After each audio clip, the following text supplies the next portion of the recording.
And where did you live before the flood? Well, I live in the same place that I lived during and actually just before the flood. I was on the road, so I was living in a motel, and my partner was Sunita was about to present at a community workshop, and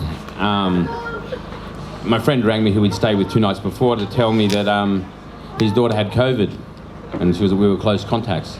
And so the flood was not even on my radar, actually. I was on holidays, I wasn't even thinking about it. But then I was like, well, you know, we're close contacts, we just got to leave, because if we've got COVID, I won't get COVID at home. We jumped in the car and drove for 12 hours. We got back at 2 or 3 o'clock in the morning, at which point we suddenly realised that it was going to be flooding the next day.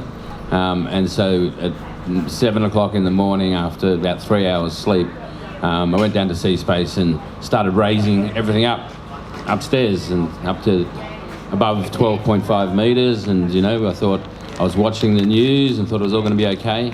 And then I got home and had a few beers and then realised that it was going to overtop the levee. And at midnight I was like, I'm walking back down there, because I couldn't drive. I'm walking back down there and Sunita was telling me not to be stupid. I'm like, I'm doing it anyway. And I went out the door and I walked about 10 steps, a little bit down the street. And I thought, no, that's stupid. And I went back and knocked on the door, and she told me that I had to go around the back, because if I wasn't smart enough to go around the back, then I certainly wouldn't be smart enough to walk all the way down to Lismore and not get flooded into Seaspace. And yes, ultimately it went to 14.4 metres or whatever. So all of the stuff we put upstairs was submerged in water. And on that Sunday, actually, my niece and her fellow arrived right at the last minute, and we just built some art storage space right up in the top of the roof on a mezzanine level. And when they arrived there, I was like, and we brought all the art upstairs, but when they arrived, I'm like, well, we've got the time, let's just put it where it's supposed to go. And we took it all right up the top, and the water came within about an inch of that space. But most of that, the art of our artist art was saved. Great. Yeah, it was great. Yeah. And we had heaps of help getting things. I mean, it's still pretty crazy down there, but we've got a third of the shed working, and, you know, the artists who we work with are coming back into the space, and we're jamming.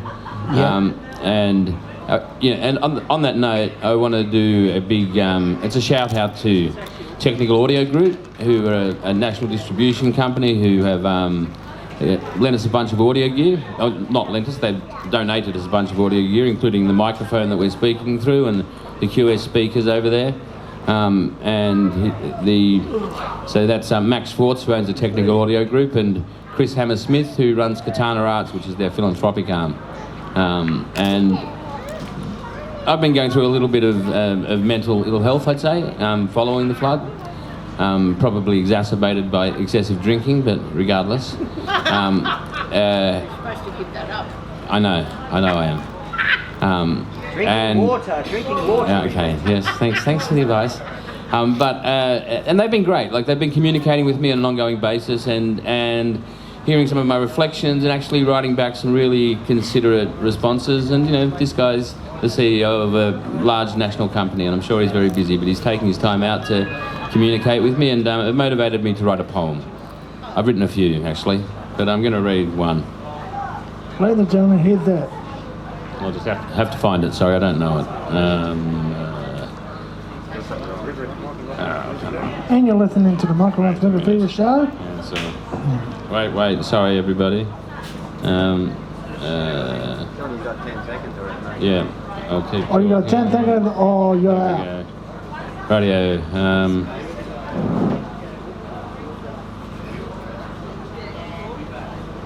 Okay. 5, 4. There are good people everywhere.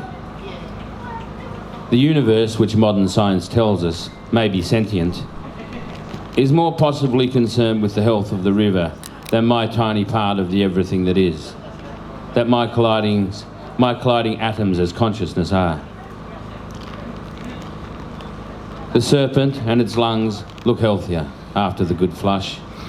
It was here before any human eyes saw it, and will be here after all are gone. Horseshoe Creek flowing almost clear, my friend tells me. She's been there 30-odd years. The earth is weeping and has no care for my weary tears. Hooray! And that, tell me, tell me, where are you going? Where was I going? Yeah. I went down to Wagga, hung out there for a while. I went to Canberra, went down the south coast, went to Goulburn, and then I went back to Wagga because I'd accidentally left my computer there.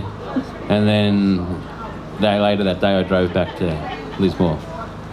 So you had to go back and get your laptop, and then you. That's had right. to I come drove back for to 5 Lismore? hours already that morning. 5 hours? And then got to Goulburn and then went, okay, we got to go home now. So then I drove for another 12 hours. Yeah. So you just went home just like that. Yeah, I did. Everybody's thinking it's funny. Am I right, guys? And I believe that Chris has a question for you. Well, I do now. So, yeah, looking at your place, looking at my place, and is it a bit of relief now that all the stuff, you're not looking at it? I'm looking at it. No, we still got heaps of stuff. I'm finding it very hard, and I think this is probably something that a lot of people experience, that I'm actually finding it really hard to let go of some stuff, even though that I know I should. I have let go of 5 trucks loads of stuff from Seaspace, like I've still been trying to recover some stuff, some electrical stuff, washing it and isopropyling it, and some of it's coming back. You know, I don't have much confidence about its longevity, but and we've still got a heap of stuff in our yard that we're sorting through. I think I want to arrange it in artful piles before it finally goes.